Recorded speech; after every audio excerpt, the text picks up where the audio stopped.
Last night, someone left small footprints circling the old well, out there in the red soil valley, while the winter wind whistled through the reeds like a bone flute. At dawn, sunlight slanted across the basin. The bucket swayed gently on its rope, as if someone had just walked away. On the cracked earth below, faint prints, no bigger than half a grown man's hand, looped 3 times around the stone rim before trailing off toward the sand dunes. Nora Kane stood still, her gray cloak tugged by the wind, eyes fixed on the fading tracks. Behind her, Eli Cutter led his horse closer, tipping his hat to the morning chill. "A boy?" he rasped. "Don't know," Nora murmured, one hand resting on the cold metal pail. But whoever it was, they were thirsty, and polite enough not to take the last drop. The wind shifted, carrying the scent of melting snow. Far off, the mountains stayed silent, and there they stood, 2 strangers, both marked by old scars, on the edge of a story no one in town would ever believe was true. The first winter wind slithered through Dry Creek Valley like a tired old snake. The red earth cracked under its own thirst. Cactus stood hunched beneath a sky the color of pewter. And far beyond the ridges, snowmelt from the San Pedro Mountains carried down the scent of cold water and burned wood, like the memory of something half forgiven. Nora Kane lived alone on the edge of that valley, where prairie birds sometimes perched on her tin roof, then scattered the moment the wind began to moan. Her place wasn't much of a home yet, just a half-built grain shed, a new well, and an iron water pump she'd pieced together with her own hands.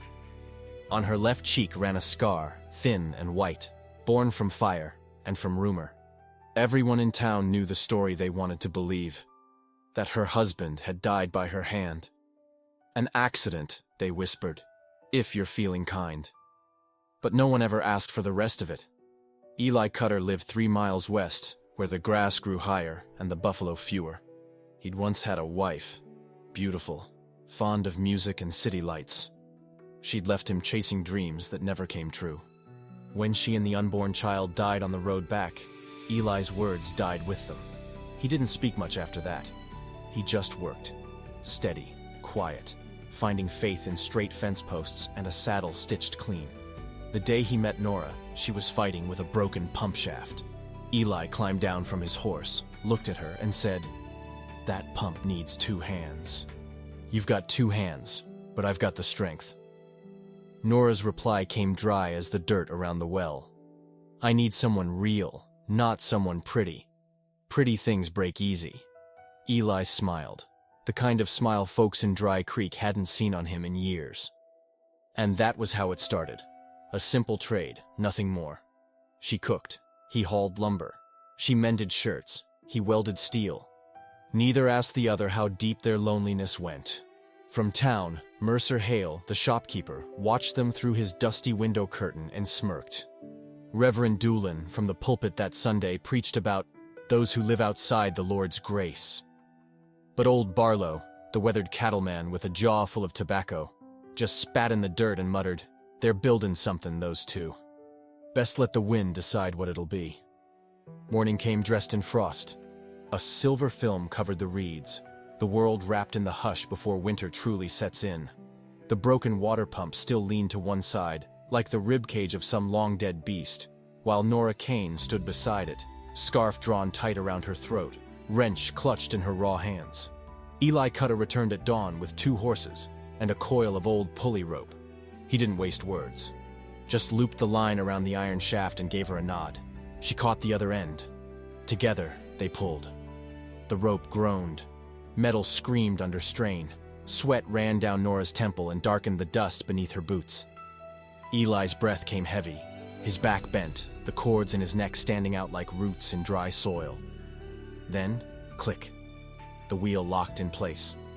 A rush of muddy water burst free, splattering sunlight as it fell, ugly, cold, alive. Eli straightened, grinning. "Well, now you've got water, and I've got lunch. Fair trade, ain't it?" Nora smiled, soft, hesitant, but real. "Lucky for you," she said. "I cook better than folks say." By noon they sat beside the well, eating dry cornbread and drinking cold water from tin cups. No flirting. Just a quiet kind of peace, the kind you don't dare disturb. The wind picked up, tugging at Nora's hair, carrying with it the smell of dry leaves and wood smoke. Eli looked at her longer than he meant to, then turned away, hammering the pump frame firm into the earth. As the sun slid down, they planned tomorrow's work, patching the roof, sealing the well. Before he left, Eli said, "Wind's changing tonight. Lock your door tight." Nora nodded. That night, the wind howled through Dry Creek like a voice calling names. She sat by the fire, mending shirts, listening to the scrape of gravel outside her porch. When she opened the door, there was nothing, only moonlight and dust. But on the thin layer of sand before the steps, tiny footprints, child-sized. Round-toed, circling the well once, twice, then trailing off toward the northern ridge. Nora pressed a finger to her lips, holding her breath. In the hush between gusts, she thought she heard it. A faint, trembling sound, half breath, half memory. In the days that followed, they worked like two halves of the same song. Nora measured boards with an old hemp line. Eli cut along her marks with the steady rhythm of a man who knew wood better than he knew words. They didn't speak much. Didn't have to. The clang of nails, the dry crack of timber, the crunch of boots on gravel. Those were their conversations. At noon they rested by the well. Eli sharpened his saw while Nora opened a scorched ledger, the only thing she'd saved from her old house. The pages were singed and fragile, but inside, each line of numbers was neat and deliberate, like bird tracks written in ash. "My ledger," she said quietly. "I count every grain, every penny. I don't trust much anymore, except numbers." Eli looked up from his work. "Me, I only trust what I can see," he said. "Words never did me much good." Nora studied him for a moment, then tore a small square from the edge of her book. With a dull pencil, she wrote, "E-L-I. "Now," she said softly, handing him the paper. "Words know your name, too." Eli chuckled, a rough, unfamiliar sound, as though his laugh had forgotten the way out. He slipped the note into his shirt pocket like a charm meant to keep bad things away. That evening, Nora read aloud from a charred book of Whitman's poems. "I sing the hands that build and break," she began, her voice low, cracked at the edges. Eli didn't understand every line, but he heard something that felt like him. The seasons, the calloused palms, the honest ache of labor. And so it became a ritual. After each day's work, when the fire flickered low, Nora would read and Eli would listen. Sometimes it was poetry, sometimes a list of rations, sometimes nothing more than the day's expenses. But whatever the words, her voice filled the valley. Soft as wind, true as soil. One night, as she knotted a rope of hemp, Eli came to help. His hand brushed hers. Rough skin meeting rough skin. Nora flinched, startled by the touch she hadn't expected. He pulled back immediately. "Sorry," he murmured. "Didn't mean nothing. Just thought the knot might slip." She shook her head, lips pressing into the faintest smile. "It's all right," she said quietly. "I just forgot what it felt like when someone offered to help." They tied the rope together this time. 2 sets of hands, 1 motion. Outside, the wind carried the smell of wet earth and coming snow. Overhead, crows drifted toward the dark line of the mountains. Eli looked up at the fading light and said, almost to himself, "Maybe God ain't in church walls after all. Maybe he's where a man does what's right." Nora glanced at him, the firelight tracing her smile. "If that's true," she whispered, "then he's sitting right here, between us." On the 3rd morning, Nora opened her door and found something small sitting on the porch, wrapped in rough burlap. Inside was a piece of cornbread, edges burned black, shaped by clumsy hands. Tucked beneath it lay a folded scrap of paper, words scratched in charcoal. "Borrowed water. Don't be mad." Nora stood still for a long moment, her fingers trembling. From the well behind her, a gust of air rose up, cold, damp, and carrying a strange ache. A mercy she didn't yet know how to name. That afternoon she placed a clean tin cup of water outside her door, beside a stub of dull pencil. On a fresh piece of paper she wrote, "Water belongs to the sky. Sign your name, little one." By nightfall, the cup was empty, and next to it lay a cheap pocket knife, its wooden handle smooth from use, offered like a shy thank you. Tiny footprints circled the well again, then vanished into the cactus brush beyond. Eli saw them later and frowned. "Thief?" he asked. "No," Nora said softly, her gaze tracing the horizon. "Just someone who's thirsty." The next morning, another note appeared on the step. "My name is Jes. Can't finish." Nora smiled, the first laugh she'd let slip in weeks. "Well then," she whispered, "we'll finish that E together." That night, when Eli returned late, he found her in the kitchen. She was holding a lump of charcoal, writing letters across the wooden wall.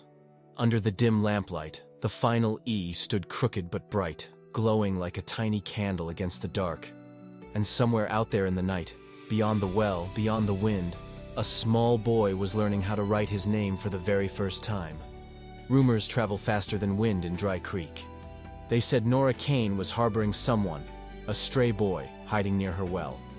They said the water she drew came from Mercer Hale's private spring. Mercer, the man who owned the general store and most of the town's debts, just smirked when asked.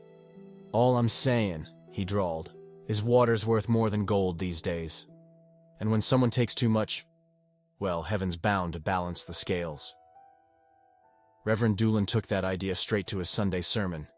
He stood tall on his wooden pulpit and declared, "The Lord gives water to the righteous and dries the wells of the wicked." No one said her name. They didn't have to. When Nora came into town with her basket of vegetables, the air around her changed. People stopped talking, eyes followed, smiles tightened. No one bought her carrots. No one answered her greeting. Eli noticed. He always did. That night, over a quiet meal, he finally said, "Maybe we ought to stay clear of town for a while. Let the wind carry those lies away." Nora set her bowl down, eyes steady on his. "Hiding doesn't make lies disappear," she said softly. "It only makes us smaller." He frowned. "Aren't you afraid?" "Of course I am," she said, her tone calm but firm. "But if I run, I'll just become the woman they already believe I am." Eli fell silent. In the flicker of firelight, her shadow stretched tall against the wall, slender, fragile, but unbroken. Later that night, as they banked the coals, Nora heard hooves in the distance. A lone rider stopped by the well. She listened. No words, just the faint creak of leather, the whisper of water drawn, and then silence. By morning, the cup outside was still full, but beside it lay a small stone, carved with a single letter, J. Nora picked it up, slipped it into her pocket, and murmured, "Sometimes, kindness begins where fear used to live." By late February, the western sky changed its color overnight. The mountain ice melted too fast, sending down warm, wet wind that smelled of mud and waking earth. Eli's cattle began calving early, tiny newborns shivering in snow, searching blindly for breath and warmth. He moved through the pens like a man fighting two storms at once, one of weather, one of worry. By dusk, his coat was soaked and caked with mud.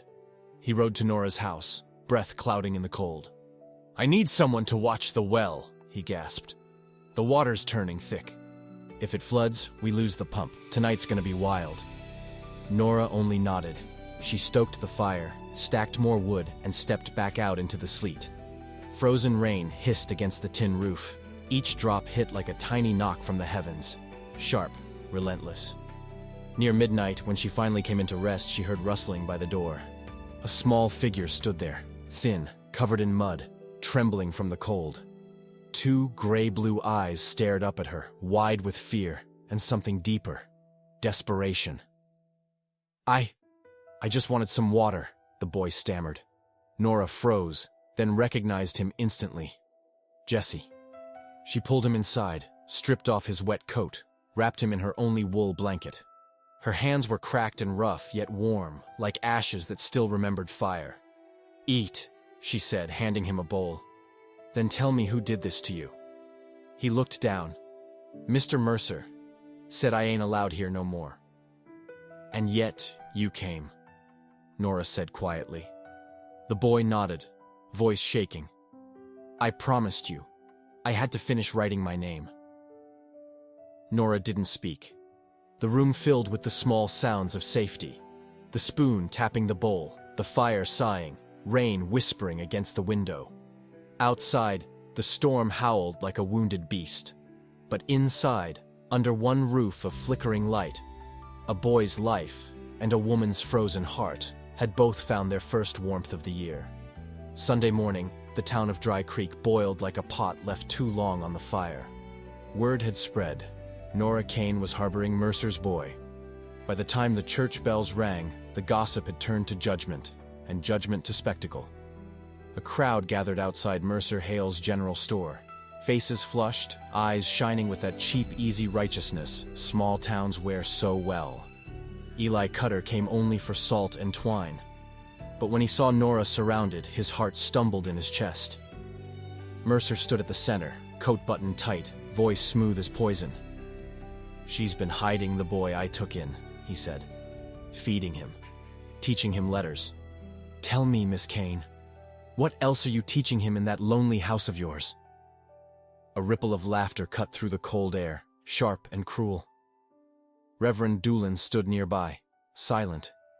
But his silence might as well have been a verdict. Nora didn't flinch.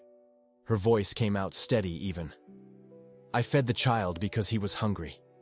I gave him water because he was thirsty. That's all. Thirsty? Mercer sneered. And you, Miss Kane? What is it you thirst for? The crowd leaned in. Every gaze turned toward Eli, the only man who could stand beside her, who could end it with a single truth. Nora looked at him, half a plea, half a belief that he would do the right thing. He opened his mouth, but the words stuck like stones. In his mind came the echo of his late wife, the whispers, the judgment, the years of blame. All of it wrapped around him like barbed wire. And then he spoke, the wrong words, flat, cold, final. We just worked together, nothing more. Silence fell, heavier than any snowfall. The words hung in the air, sharp as ice, impossible to take back. Nora didn't move. Her face was pale, her eyes dry, but burning. Someone in the crowd, Pritchard the saloon man, barked a laugh. See? Even he won't claim her. Nora turned, calm as a closing door. She walked through the parted crowd, each step soft, but leaving ashes in its wake. Eli tried to call after her, but the noise of the marketplace drowned his voice. And as her wagon rolled out of town, he knew. He'd chosen the wrong side of silence all over again. The sky that evening burned the color of dying coals. Nora rode home before the frost set in, her horse exhausted, the hem of her dress stiff with dried mud. The house greeted her with silence. No fire crackle, no footsteps, only the fading warmth of what once was. She unpacked slowly, placing each item on the table like someone arranging ashes. There, beside the oil lamp, sat the cup Jesse had once used, still marked with the faint imprint of his small lips. Nora stared at it for a long time, then tipped it over, letting the last of the water spill onto the dirt floor. When Eli's hooves sounded in the yard, she didn't move. He stepped through the door, hat in hand, eyes red from wind, or maybe regret. Nora, let me explain. She cut him off. Her voice was hoarse but steady. Don't. I heard enough in the square. You just didn't want them thinking you were like me. Eli lowered his head. The words struck the space between them like a hammer hitting iron. I never needed you to defend me, she said, turning away. I needed someone brave enough to stand still when I was being stoned. Her hands trembled, but her voice did not. Go home, Eli Cutter. You've done your part. This barn doesn't need another coward. The wooden door slammed behind him with a sound as dry as bone. Dust kicked up around his boots, swirling red in the fading light. He looked back once, at the dark house where laughter and reading once lived, and saw nothing but a closed door, a broken cup on the step, and the hollow space where courage should have been. 3 days passed, and Eli hadn't touched a single bite of food. He wandered his ranch like a ghost, spending hours by the dry well, staring into its dark throat as if it might answer him. At sundown, the slow rhythm of hooves approached from the west. Old Barlow, weathered as the plains themselves, the man who'd once taught Eli how to tell a bull by its gait and how to bury a man so coyotes wouldn't find him, rode up and stopped. He looked at Eli for a long time without a word, then tossed a pouch of tobacco onto the table. "You look like a corpse somebody forgot to bury." "I messed it all up, Barlow." "I know. She won't even look at me." Barlow nodded once, slow and heavy. "Good. I saw young Hale's boy beat an orphan once. You and me, we just stood there, said nothing. Now that boy's gone, vanished like dust. That kind of silence, son. It weighs more than any coffin." Eli's hands curled into fists. The guilt pressed on his chest like stone. Barlow drew his old knife and began to sharpen it against a rock. The sound, metal on stone, cut through the still air like a cry. "Listen to me, Eli," he said, his voice rough but sharp as the blade. "Pretty things are for looking at. Real things, you suffer for. You chose to look instead of endure. That's why you lost both." Eli swallowed hard. "And if she never forgives me?" "Then you still go," Barlow said. "You try. Forgiveness ain't for them. It's so you can stop living like a coward." He rose, his old hand landing on Eli's shoulder, solid, heavy, like a block of weathered oak. "Water runs dry, son. But a man who knows how to dig can always find a new spring. Now go. Tell her the truth. Tell her all of it. Then let her decide." Barlow turned his horse toward the fading sun. The light stretched long behind them, red and raw as an open wound. Eli stood there, eyes fixed on the horizon where Nora's house waited. And for the first time in his life, he wasn't afraid of the town's voices anymore, only of his own silence. The next Sunday morning, the sky hung low, gray as ashes. A soft rain fell, whispering against the roofs of Dry Creek. Eli Cutter washed, combed his hair, and put on his old black coat. Then he saddled his horse and rode toward town. For the first time in years, he didn't lower his eyes when people looked his way. The church was full. Reverend Doolin was mid-sermon when the door creaked open with a long, echoing groan. Eli stood there, wet from the rain, his boots muddy, his eyes burning with purpose. The Reverend paused. "Mr. Cutter," he said carefully, "what is it you need?" Eli stepped forward, removed his hat. "I need to tell the truth, Reverend, before God, and before everyone here." The room fell still. Only the sound of raindrops dripping from his coat to the wooden floor. "Last week I was a coward," he said. "I let a woman be buried alive under the weight of gossip while I stayed silent, because I was afraid of losing my good name." Murmurs rippled through the pews. "That woman's name," Eli continued, voice rough, "is Nora Kane. She saved a child from hunger, from cold, from us, and I called that a sin." The whispers died. The only sound left was the storm outside. Eli took a breath, steadier now. "I'm not a learned man, but because of her, I learned to write my own name. So tonight, at her barn, I'll open a night class for anyone who wants to learn letters, or just how to start over. If you've got something in your life worth mending, come."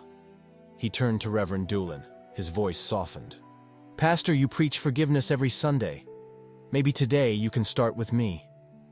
The Reverend stood still for a long moment, eyes heavy with something between grief and grace. Then he said quietly, "Let the one without sin throw the first stone." No one moved, no stones lifted. An old widow nodded. Then a young boy rose from the front pew and followed Eli toward the door. Within moments, others began to rise too, one by one, until the room itself seemed to breathe again. That night, the barn behind Nora's house glowed with the soft gold of oil lamps. Eli propped a wooden board against the wall, a piece of chalk trembling in his hand. Across it, he wrote 2 words in big, uneven letters: "Begin again." A few ranchers, a widow, and, eventually, the Reverend himself sat down on old crates, waiting quietly. Eli inhaled, pressed the chalk once more to the board, and spelled out slowly, his voice hoarse but steady, each word sounding more like prayer than lesson. F. O. R. G. I. V. E. 3 nights later, the night school glowed bright across the valley. Children's voices echoed from the barn, halting, careful, spelling out each letter, while the deeper tones of grown men and women followed like an old hymn being relearned. Then came the pounding of hooves. Mercer Hale rode in fast, his coat flaring behind him like a storm cloud. 2 hired men followed close, faces hard and cold as forged iron. "Cutter!" Mercer barked. "She stole my land, my water, and now you're teaching on it. You trying to make a fool of me?" Eli set down the piece of chalk and turned. The lamplight split his face in 2, half shadow, half resolve. "No one's making fools here, Mercer. We're just learning words. And as for water, it runs under God's sky. It belongs to no man." Mercer's voice sharpened. "The boy, Jesse, he's mine." From the corner, Jesse stepped forward, trembling but steady, his small hands hid behind his back. "You were never my father," he said quietly, but the words cut through the room like a bell. "Miss Nora taught me letters. Letters make me not scared of you anymore." The barn fell silent. Even the lantern flames seemed to hold their breath. Then Reverend Doolin rose from his seat, walking toward Mercer with deliberate calm. "Maybe," he said, voice low and even. "The Lord's teaching us a different lesson tonight. That true faith belongs to those humble enough to face the truth." Mercer's jaw clenched tight. His eyes swept across the faces watching him. Rough hands, tired eyes, people he'd long controlled through debt and fear. But this time, no one looked away. He turned sharply, mounted his horse, and disappeared into the dark. No one spoke for a long moment. Then, Eli faced the board again, wiping the old chalk away. He wrote, slow and firm, each stroke bright under the lamplight, "Learn, truth, to live." From the doorway, Nora watched silently.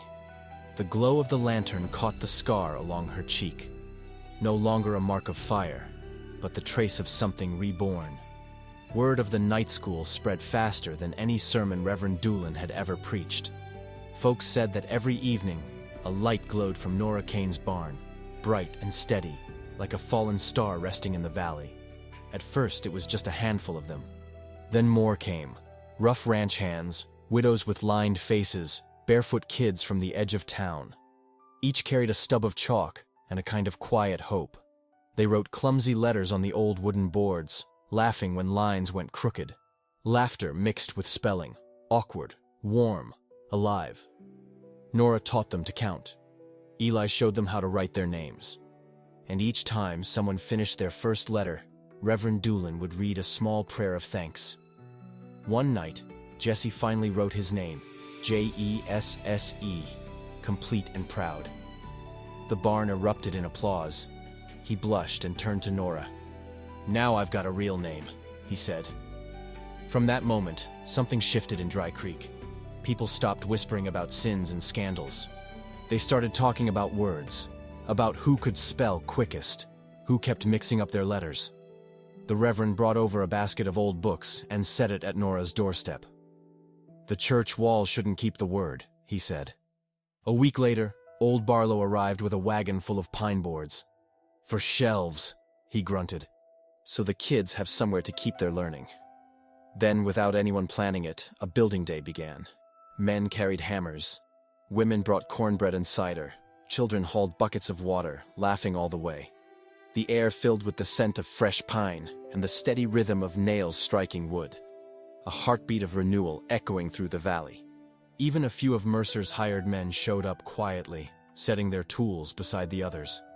By sundown, a new bookshelf stood firm beside the rebuilt cattle pen. Nora sat in the yard, sweat glistening on her brow, watching the last glow fade from the sky. Eli approached, handing her a stub of worn-down chalk. "Go on," he said softly. "Write something on it." She thought for a moment, then wrote in small white strokes across the fresh pine. "To learn to read and write is to learn how to see one another clearly." The evening wind passed gently through the open doors. Children's laughter spilled into the fields. And in Dry Creek Valley, once filled with gossip and bitterness, the only sounds left were chalk on wood and the soft creak of a world learning to breathe again. The day of building ended long after sunset. Everyone had gone home. Only the moonlight remained, spilling pale and silver across the dusty ground. Crickets whispered in the grass, small, steady voices filling the quiet. Nora sat beside the well, turning a small stone in her hands, the one carved with the letter J, Jesse's first gift to her. Eli walked up slowly, hat in hand, stopping a few paces away. He didn't speak right away. He didn't have to. The wind carried everything words couldn't. The scent of smoke, of warm grass, of something in the air that felt halfway between memory and mercy. I told them, Eli said finally. About me, about you, about the boy. I'm not here to apologize again, Nora. I just want the chance to live honest. Living honest, she said softly, means owning what it costs. I know, he answered. I'll take it. But will you? She didn't answer right away. Her eyes drifted down to the small stone, then back up to his. Forgiveness isn't forgetting, she said quietly. It's choosing not to let the scar steer your hand, and I've let mine steer too long. Eli nodded, stepping closer. Moonlight fell across his face, plain, flawed, but utterly real. I'm not ready to love again, Nora said, her voice a sigh. But I am ready to start over, if you still want to. I do, he said without hesitation. The wind rustled the cloth on the new bookshelf outside, a soft flutter like the sound of pages turning. From inside the barn, Jesse murmured in his sleep, spelling the word that had changed them all. T-H-A. Nora smiled faintly. Maybe forgiveness, she whispered, is learned the same way as letters, slowly, with mistakes. But one day, you finally read it right. Winter slipped away like a tired old wolf. The Dry Creek Valley shed its gray skin, cracks in the earth filled with new grass. Calves called for their mothers through the morning mist. And up on the ridge, white yucca blossoms opened like tiny lanterns of spring. Nora woke to sunlight spilling through the cabin. Eli had fallen asleep in the chair beside the stove, his hands still dusted with chalk. On the table lay a few worn notebooks, the uneven handwriting of the children they'd been teaching. She stepped outside. The new barn, the new pen, the new well. All stood firm, like promises built from wood and iron. In the yard, Jesse chased a pup through the wildflowers, laughter tumbling behind him like a song. Eli came out, squinting against the light. Up early today, he said. Yucca's blooming, Nora answered, nodding toward the hill. The white flowers swayed in the wind, 1,000 candles flickering under the blue. Eli was quiet for a long while. Then he said, Nora, marry me, when you're ready, when the yucca blooms white across the hill like this.